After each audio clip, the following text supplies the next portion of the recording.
이 시간 저희들이 사도행전 3장의 말씀을 읽었습니다. 사도행전 3장에 보면은 나면서부터 못 걷게 된 이가 있었습니다. 그는 매일매일 성전으로 올라옵니다. 걷지 못하기 때문에 하나님 앞에 기도하기 위하여 올라온 것이 아니고요. 성전으로 기도하러 올라간 사람들에게 구걸하기 위하여 성전으로 나오고 있던 사람이었습니다. 성경에 보니까 3장 1절에 죄송합니다. 보기 3장 1절에 보니까 제9시 기도 시간에 베드로와 요한이 성전으로 올라갈새 이렇게 되어 있습니다. 제9시다 그러면은 여기에다 6을 더해라 그랬죠. 그래서 오후 3시입니다. 오후 3시에 이 베드로와 요한이 성전으로 올라가서 기도를 합니다. 초대교회가 처음 시작할 때 그 중심이 바로 성전이었습니다. 그래서 성전에서 모여서 함께 기도하고 이게 정해진 시각에 오후 3시에 성전으로 올라가면서 이 나면서부터 못 걷는 이 사람을 만나게 됩니다. 물론 거기서 구걸하고 있겠죠. 성전으로 이르는 문 중에 그 미문이라는 곳이 있습니다. 그 아름다운 문 이런 뜻인데요. 미문에 앉아서 기도하러 가는 사람에게 구걸을 하는 거예요. 아무래도 하나님께 기도하러 가는 그런 사람들이니까 더 긍휼히 여기고 불쌍히 여길 것 같죠. 그래서 그들을 보면서 한 푼 줍시오 이렇게 구걸하고 있는 한 사람이 나오게 됩니다. 근데 역시 베드로와 요한에게도 좀 도와달라고 이렇게 구걸을 합니다. 그런데 베드로와 요한이 그를 바라봅니다. 그러면서 이렇게 말합니다. 우리를 보라. 이렇게 하니까 5절에 보니까 그가 그들에게서 무엇을 얻을까 하여 바라보거늘 베드로가 이르되 은과 금은 내게 없거니와 내게 있는 이것을 내게 주노니 나사렛 예수 그리스도의 이름으로 일어나 걸으라 하고 성경이 이렇게 되어 있습니다. 베드로하고 또 요한에게 은이 없었습니다. 금도 없었습니다. 뭔가 도움이 될 만한 그런 물질적인 것은 없었습니다. 그런데 베드로는 우리를 보라라고 말하고 있습니다. 뭔가 줄 게 있다라고 말하는 것입니다. 거기에서 은과 금은 내게 없지만은 내게 있는 것이 있다. 내게 있는 이것을 너에게 준다라고 말합니다. 여러분, 베드로가 가지고 있는 것이 무엇입니까? 눈에 보이는 물질이 아니라 그가 가지고 있는 것이 있었습니다. 그에게 있는 것이 있었는데 그게 바로 나사렛 예수 그리스도의 이름입니다.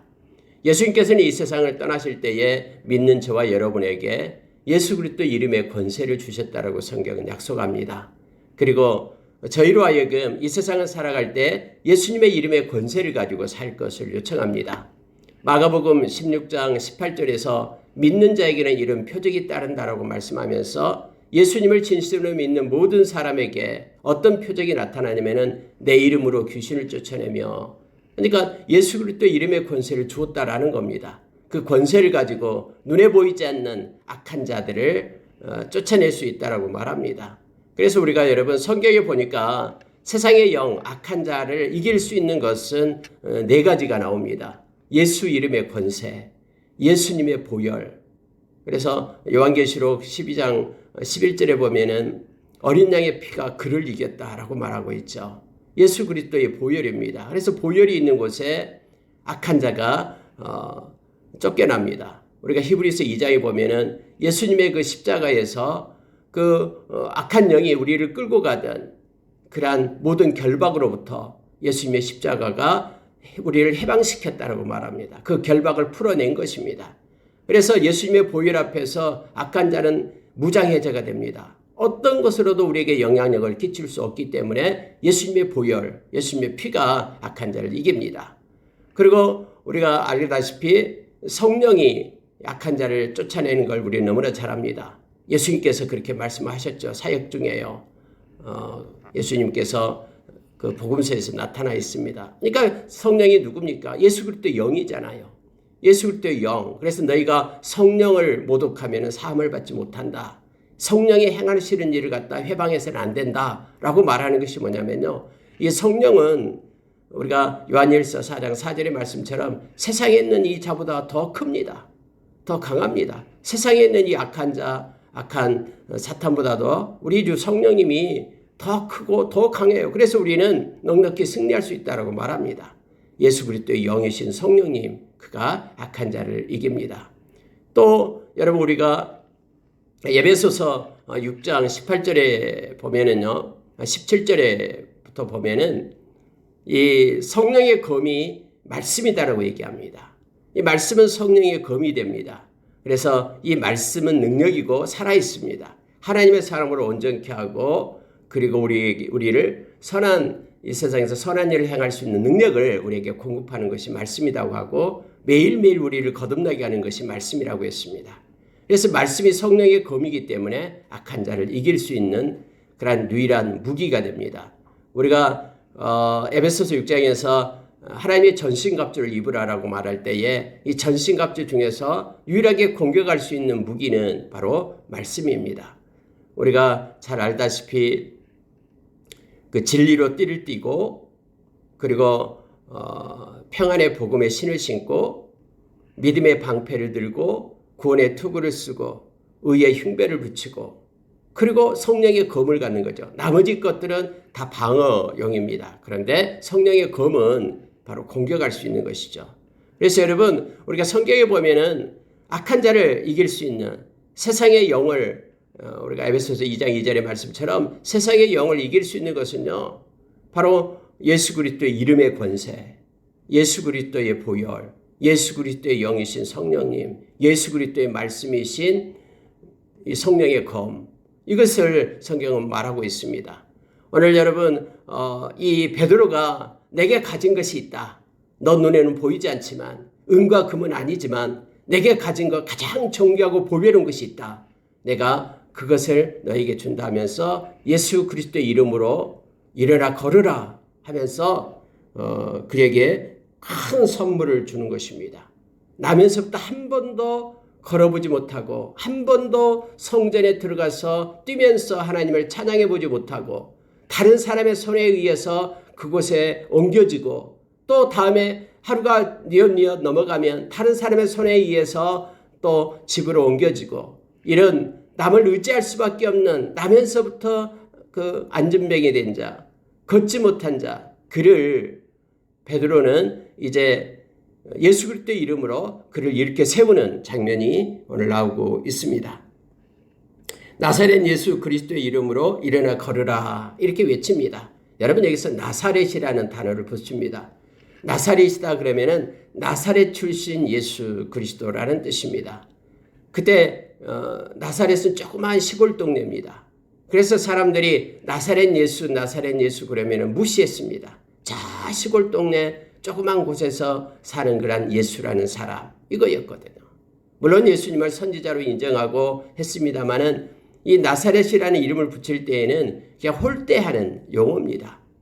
우리 처음에 크리스천이라는 그리스도인이라는 단어가 만들어질 때도 역시 동일한 의미를 가졌었죠. 안디옥 교회에서 처음에 예수님을 따르는 사람들을 갖다 그리스도인이라고 불렀잖아요. 근데 그것은 좋은 얘기가 아니었습니다. 세상 사람들이 무시하는 얘기였죠. 저들은 뭔데 자기 인생을 자기 스스로 살지 않고 그 예수쟁이가 돼가지고 그리스도라는 사람을 저렇게 믿고 살까? 라고 말하면서 무시하고 멸시했던 투가 바로 크리스천이라는 이름이었습니다. 그런데 그 이름이 얼마나 보배롭고 존귀한 것입니까? 예수님께 속한 사람들, 예수님과 더불어 사는 사람들, 그 이름 그리스도인 이런 뜻이죠. 나사렛 예수 그리스도도 동일합니다. 사람들은 무시하고 사람들은 그가 촌동네다라고 말하지만은 그러나 베드로에게는 가장 존귀하고 또 복음을 받은 생명을 얻은 이들에게는 그 예수가 너무너무나 좋고 너무너무나 보배로운 분이죠. 그래서 나사렛 예수, 이 나사렛을 붙이는 것입니다. 남은 무시할지 몰라도 나는 가장 자랑하고 존경하고 싶은 이름이기 때문에 나사렛 예수 그리스도 이름으로 그냥 예수 그리스도 이름으로 해도 되는데 나사렛을 붙여서 특별히 말하고 있음을 보게 됩니다. 그렇게 걸으라라고 말합니다. 근데 여러분 7절에 보십시오. 더 엄청난 일이 나옵니다. 오른손을 잡아 일으키니 발과 발목이 곧 힘을 얻고 뛰어 서서 걸으며 그들과 함께 성전에 들어가면서 걷기도 하고 뛰기도 하며 하나님을 찬송하니 라고 성경은 이렇게 기록이 되고 있습니다. 여러분 그냥 나사렛 예수 그리스도의 이름으로 일어나 걸으라. 이게 말만 해도 되잖아요.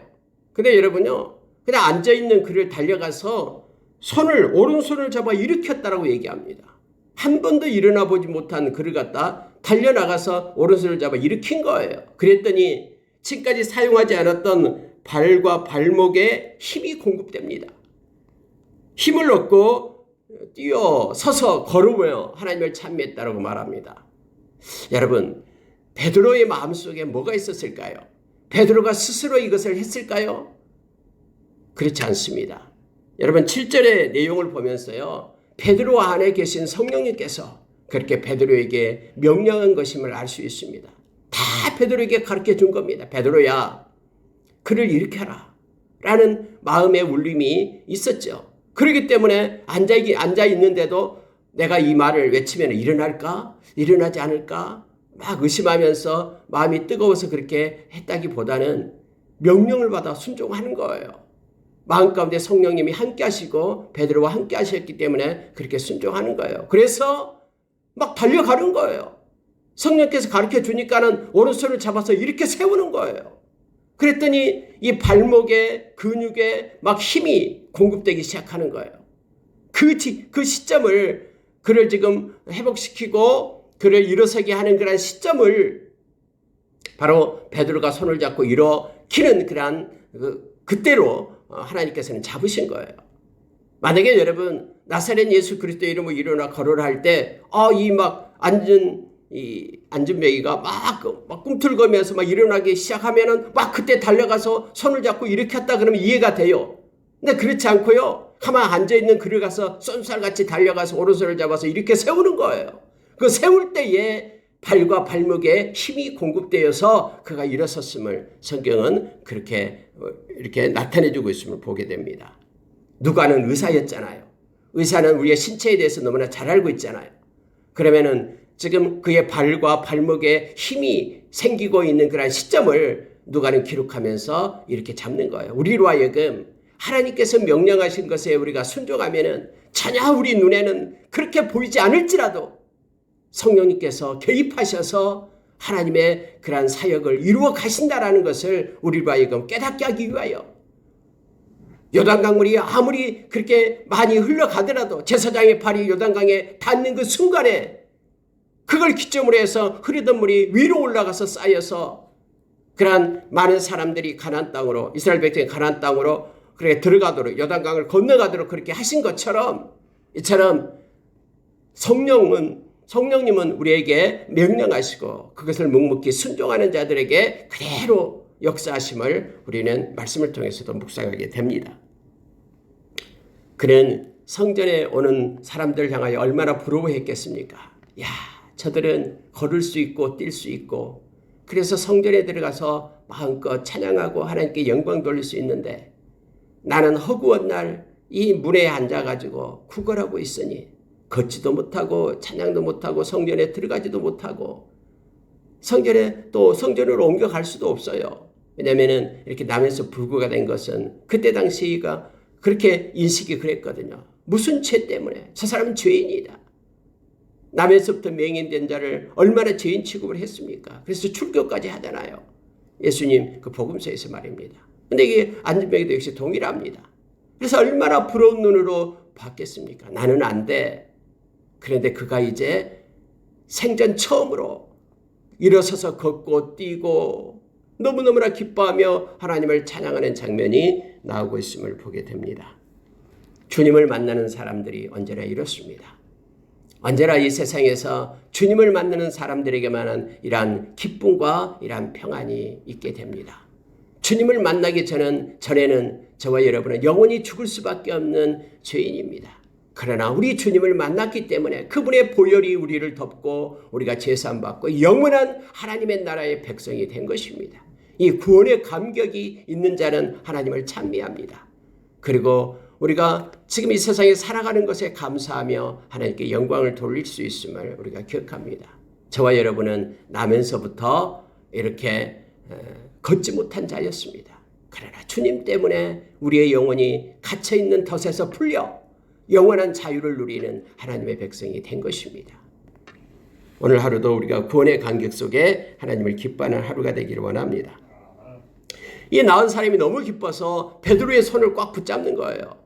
그러니까는 사람들이 막 몰려오기 시작합니다. 야, 이거 어찌된 일이냐? 한 번도 걸어보지 못한 그 사람이 걸을 수 있고 뛰면서 찬양을 하고 하니까 사람들이 막 몰려오기 시작해요. 그래서 솔로몬의 행각에 모이기 시작합니다. 베드로가 이것을 보고 사람들을 향해서 이렇게 외칩니다. 사람들아, 왜 이 일을 놀랍게 여기느냐? 우리 개인의 권능과 경건으로 이 사람을 걷게 한 것처럼 왜 우리를 주목하느냐? 이 두 가지를 얘기합니다. 사람들이 막 베드로를 둘러싸서 막 보고 야단 났잖아요. 이렇게 늘 보던 사람이 걷게 되니까요. 그러니까는 베드로가 일어나서 하는 얘기가 어깨를 으쓱대면서 자기 잘나고 잘난 척하고 그런 게 아니잖아요. 베드로가 두 가지 얘기를 합니다. 아니, 왜 우리를 주목하느냐? 이것을 얘기하고요. 또 그 얘기를 하는 거예요. 왜 이 일을 놀랍게 여기느냐? 이것은 놀라운 일이 아니다라는 거예요. 우리가 가지고 있는, 우리 가운데 있는 나사렛 예수 그리스도, 우리 가운데 있는, 우리와 함께 살고 있는 예수 그리스도, 그분은 하나님이셔요. 그 하나님이 행하시는 모든 일은 이건 아무것도 아니다라고 말하면서 베드로가 이렇게 고백을 하는 거예요. 그들을 향해 외치는 거예요. 이 일을 왜 놀랍게 여기느냐? 이건 놀라운 일이 전혀 아니다 라고 베드로는 말하고 있습니다. 만약에 보통 사람들이, 일반 사람들이 그렇게 누군가 병자를 낫게 하고 그런 기적을 베풀었다 그러면은 막 어깨에 힘이 들어가고 야단 날 것입니다. 그런데 베드로는 이건 내가 한 일이 아니다. 그렇기 때문에 우리를 주목하지 마라. 또 이 일은 아주 작은 일이다. 내 안에 있는 그분에게는 너무너무나 작은 일이다라고 예수 그리스도의 이름을 높이고 예수 그리스도의 능력과 예수 그리스도의 그러한 전능하심을 드러내고 있음을 보게 됩니다. 그렇습니다, 여러분. 우리가 이 세상 살아갈 동안에 또 여러 가지 일들이 일어나잖아요. 근데 여러분, 모든 우주가 움직이는 것, 어제도 잠깐 그러한 기사를 좀 봤습니다만, 모든 세계가, 우주가 질서 있게 움직이는 것은 이것을 운영하고 이것을 주장하시는 분이 계신다라는 거예요. 그분이 하나님이시죠. 그런데 어떤 사람들은 막 그 예수 그리스도를 반대하는 책을 써가지고 지금 야단이잖아요. 여러분, 우리가 고린도전서 2장에 보면은 세상은 성령이 있는지도 몰라요. 또 성령을 받지도 않아요. 그런데 그 성령님만이 하나님의 뜻과 하나님의 마음과 하나님의 그런 관점을 우리에게 주신다라고 말하잖아요. 그래서 세상은요, 성령이 없기 때문에 하나님에 대해서 몰라요. 이 모든 우주 질서를 창조하시고 주관하시는 그 놀라우신, 광대하신, 능하신, 두려우신, 또 공의로우시고 진실하신 그 하나님을 몰라요. 그러나 하나님을 아는 자, 예수 그리스도께서 그렇게 말씀했잖아요. 그 아들의 소원대로 아들의 계시를 받는 자가 하나님을 알 수 있다고 말합니다. 저와 여러분은 하나님을 아는 자잖아요. 그리고 우리 안에 계시는 예수 그리스도가 창조주이심을 골로새서 1장에서 우리에게 가르쳐 주잖아요, 말씀이. 그래서요, 이 일을 왜 그렇게 놀랍게 여기느냐 라고 우리도 말할 수 있는 것입니다. 세상에 일어나는 모든 일, 하나님께는 아무것도 아니거든요. 그리고 이건 내가 한 것이 아니다. 나는 반드시 통로만 될 뿐이다. 이 베드로의 고백이 그겁니다. 왜 우리를 주목하느냐. 그래서 여러분요, 위에서 아까 못 걷는 자를 가서 오른손을 이렇게 세우는 것도 그 안에 계시는 베드로 안에 있는 예수 그리스도가 행하셨음을 지금 우리는 알게 되는 거예요. 단지 베드로는 그의 명령을 따라서 그렇게 행했을 뿐이에요. 그러니까 순종하는 거예요. 가만히 앉아있는 그를 갖다 선포하고 오른손을 잡아서 이렇게 세우는 거예요. 이런 일이 있었음을 보게 됩니다. 그러면서 이제 거기에 모인 사람들에게 복음을 전하고 있습니다. 그렇게 말하죠. 하나님께서, 그 하나님은 아브라함과 이삭과 야곱의 하나님, 살아계신 그 하나님께서 예수 그리스도를 영화롭게 하셨다. 그래서 예수 그리스도의 이름의 권세로 지금 이러한 일이 일어났다고 말합니다. 너희가 예수님을 넘겨주고 빌라도가 놓아주기를 그렇게 결의했는데도 너희가 이걸 거부했다. 그리고 예수님 대신에 너희들이 바라바를 살려달라고 그렇게 외쳤다. 그리고 생명의 주를 너희들이 십자가에 못 박혀서 죽였다. 그러나 하나님이 죽은 자 가운데서 그를 살리셨으니 우리가 이 일의 증인이다. 그 살아계신 예수님이 지금 우리 속에 있다. 그 예수님이 이 일을 하신 것이다. 라고 그들이 사람들 앞에서 외치고 있는 것입니다. 놀라운 말씀을요 16절에서 이렇게 말씀합니다. 그래서 여러분 사도행전 3장 16절이 중요합니다. 한번 보십시오. 그 이름을 믿음으로 그 이름이 너희가 보고 아는 이 사람을 성하게 하였나니 예수로 말미암아 난 믿음이 너희 모든 사람 앞에서 이같이 완전히 낫게 하였느니라. 믿음이 했다라고 말합니다. 예수 그리스도의 이름을 믿음으로 이러한 일이 있었다라고 말하고 있습니다. 믿음이 이깁니다. 점점점 세상은요 우리의 믿음을 훔쳐갑니다. 그래가지고 의심하게 만들고요, 두렵게 만들고요, 걱정하면서 살게 만듭니다. 그러나 우리가 믿고 있는 예수 그리스도의 그 이름 가장 위대하고 광대합니다. 그 이름의 권세로 우리는 살아가는 이들입니다. 우리가 골로새서 3장 17절에서 너희는 말에나 일에나 예수의 이름으로 하라라고 말합니다. 예수님은 하늘과 땅의 모든 권세를 가지신 분입니다. 마태복음 28장 18절에서 우리에게 가르쳐줍니다. 이름이다라고 말할 때는 이름은 그 자신을 나타내는 것입니다. 그래서 예수의 이름 할 때는 예수 그리스도를 나타내는 것입니다. 우리 안에 계시는 살아계시는 예수 그리스도, 이것이 믿음이다라고 우리에게 말해주고 있죠. 갈라디아서 2장 20절에서 우리는 십자가에 못 박아서 죽고 이제는 내 안에 그리스도가 사는 것이 믿음이다라고 우리에게 가르쳐줍니다. 그래서 우리 안에 살고 계신 그분을 의지하면서 살아가는 것, 이것이 믿음의 삶임을 성경은 말해주고 있습니다. 19절에서 그러므로 너희가 회개하고 돌이켜 너희 죄 없이함을 받으라. 이같이 하면 새롭게 되는 날이 주 앞으로부터 이를 것이요. 여러분 베드로가 놀랍습니다. 아니 물고기 잡던 그 베드로가 어떻게 이렇게 엄청난 지식이 있고 지혜가 있습니까? 말씀이 있고요. 성령님이 함께하기 때문에 그렇습니다. 너희가 회개하고 돌이켜라라고 말합니다. 그래서 죄 없이함을 받으라라고 말합니다. 이렇게 할 때만 새롭게 되는 날이 있을 것이다. 만약에 이렇게 하지 않는다면 새롭게 되는 날은 없습니다. 그냥 그대로 살아왔던 대로 그렇게 죄 가운데 있다가 죽게 될 것이다라는 거예요. 그러나 회개하고 돌이켜서 죄 없이 함을 받게 될 때, 예수 그리스도를 믿음으로 인하여 우리에게 죄사함 주시는 예수님으로 인하여 우리가 회개하게 될 때 우리는 새롭게 되는 날이 있다라고 말합니다. 기존의 거에서 떠나서 사망의 자리에서 생명의 자리로 옮겨지는 그런 새롭게 되는 것이 믿는 자에게 있게 됨을 성경 말합니다. 고린도후서 5장 17절에서 이제 우리는 예수 그리스도 안에서 새로운 피조물이 되었다라고 얘기합니다. 예수 그리스도 안에 올 때, 회개하고 돌아올 때 예수님의 보혈이 우리에게 죄사함을 주고 우리는 새롭게 되어 하나님의 자녀가 되며 새로운 피조물이 되는 새 언약 백성이 되는 그러한 구원받은 백성이 됨을 성경은 이렇게 말해주고 있습니다. 여러분 베드로가요 이걸 외치고 있는 거예요.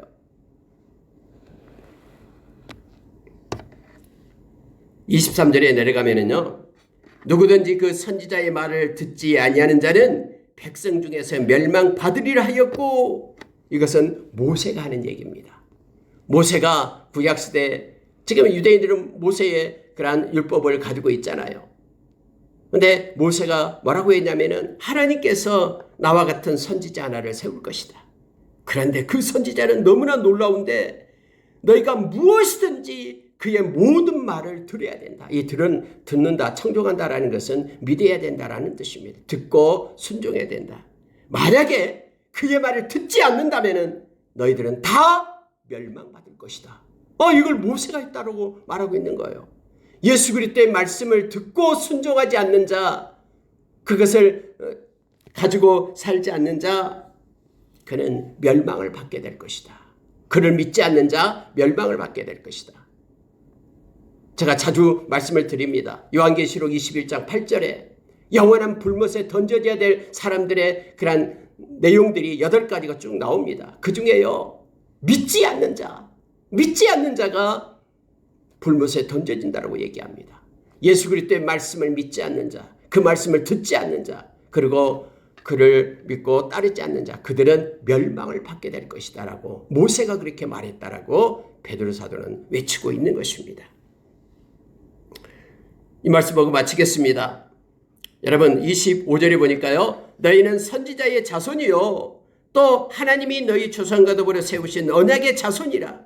아브라함에게 이르시기를 땅 위의 모든 족속이 너의 씨로 말미암아 복을 받으리라 하였으니, 하나님이 그 종을 세워 복 주시려고 너희에게 먼저 보내사 너희로 하여금 돌이켜 각각 그 악함을 버리게 하셨느니라 라고 말합니다. 여러분 이게 무슨 뜻이냐면요, 지금 너희들은 선지자들의 자손이다. 너희 조상들이 모세도 있었고 선지자들이 있었다. 근데 그 선지자들은 그렇게 얘기했다라는 거예요. 선지자도 이때를 가리켜 말하였다. 사무엘 때부터. 다시 말하면은 메시아 예수 그리스도가 오시게 되는데 그의 말을 순종해야지만이 멸망받지 않고 구원을 얻게 될 것이다. 이런 말들을 선지자들이 했다라고 말합니다. 그런데 너희들은 지금 선지자들의 자손이다. 이 말은요, 그 말씀을 순종해야 될 사람들이다 라고 그들을 향해 외치는 거예요. 뿐만 아니라 언약의 자손이다. 너희들은 말씀에 약속이 있는 자손이다. 그래서 모세가 했던 말, 또 선지자들이 했던 그 말을 너희들은 듣고 예수 그리스도를 믿고 그의 말을 따라야 된다 라고 지금 모세가 그들 앞에 당당하게 외치고 있는 것입니다. 그래야지만이 하나님께서 그 아브라함에게 얘기했던 것을 말합니다. 너의 씨로 말미암아 복을 받으라. 여러분 너의 씨가요 단수예요. 그래서 너의 씨다라는 것은 바로 아브라함의 후손으로 나타날 예수 그리스도를 말합니다. 예수 그리스도를 통해서 모든 열방이 복을 받게 될 것이다 라고 아브라함도 그렇게 말했다. 그러니 너희들은 하나님께서 그 종을 세워 복 주려고 한 것을 기억하라. 그 종은 예수 그리스도, 그의 씨를 얘기합니다. 예수 그리스도를 통해서 너희들에게 복을 주려고 하나님께서 그렇게 미리 말씀하시고 말씀으로 약속하셨다. 그러니 이제 너희들이 돌아와야 된다. 예수 그리스도에게로 돌아와서 하나님께서 약속한 그 복을 너희들이 누려야 된다라는 내용이에요.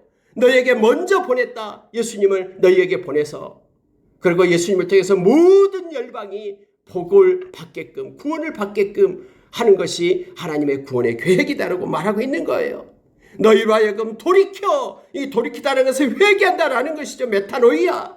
너희로 하여금 회개해서 그 악함을 버리고 예수님께로 돌아와 하나님의 백성이 될 것을 하나님은 요청하고 있다 하면서 베드로가 그들을 향하여 외치고 있는 것을 보게 됩니다.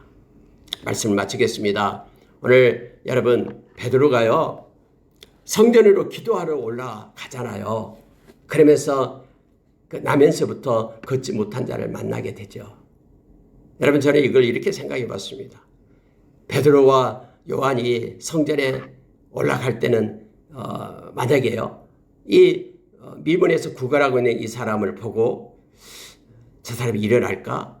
저 사람을 도와주고 싶은데 이런 마음이 있었어요. 근데 그냥 들어갔다고 생각해 보세요. 에이 우리는 아직 기도도 안 했잖아. 성전에 가서 기도 열심히 하면은 하나님께서 능력을 줘가지고 나올 때는 그를 이렇게 세워야지, 이렇게 생각했으면 어떻게 됐을까요? 이러한 일이 일어나지 않았겠죠. 여러분 이러한 하나님의 사역은요 자기의 능력에서 나가는 게 아니에요. 어떤 사람이 이걸 착각해요. 우리가 때로는 뭘 열심히 뭔가 노력하고 뭔가를 해야지만이 나에게 엄청난 능력이 임하고 그 엄청난 능력을 가지고 하나님의 일을 하게 될 것이라고 착각을 해요. 그러나 그렇지 않습니다. 그러면은 그 일이 나에게서 난 것이 되잖아요. 그렇지 않고요. 하나님께서 이끄시는 대로 우리는 순종만 하면 됩니다.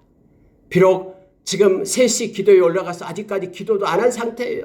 올라가면서도 그 안에 계시는, 그들의 안에 계시는 우리 예수님께서, 성령님께서 그렇게 명령하니까 그냥 그대로 순종하면서 그 안전매개를 이렇게 세운 거예요. 그래서 왜 나를 주목하느냐? 내가 한 거 아니다. 내 안에 계시는 이는 이거보다 더 큰 것을 알 수 있다. 왜 놀랍게 여기느냐라고 베드로가 말하고 있는 것입니다. 우리에게 필요한 것은요, 믿음인데 믿음은 순종입니다. 성령님께서 이끄시는 대로, 말씀이 우리에게 말하는 대로 우리가 묵묵히 우리의 지식과 우리의 경험을 내려놓고 순종하며 말씀을 붙잡고 살아가는 것, 상황과 환경에 따라서 우리가 사는 것이 아니라 그 상황과 환경을 뛰어넘어 말씀을 붙잡고 살아가는 것, 이것이 믿음임을 우리로 다시 한번 알게 합니다. 오늘 또 만나는 사람을 행하는 일들 가운데 우리가 믿음으로 살아서 하나님을 기쁘시게 하고 하나님께 영광 돌리는 우리가 되기를 원합니다. 기도하겠습니다.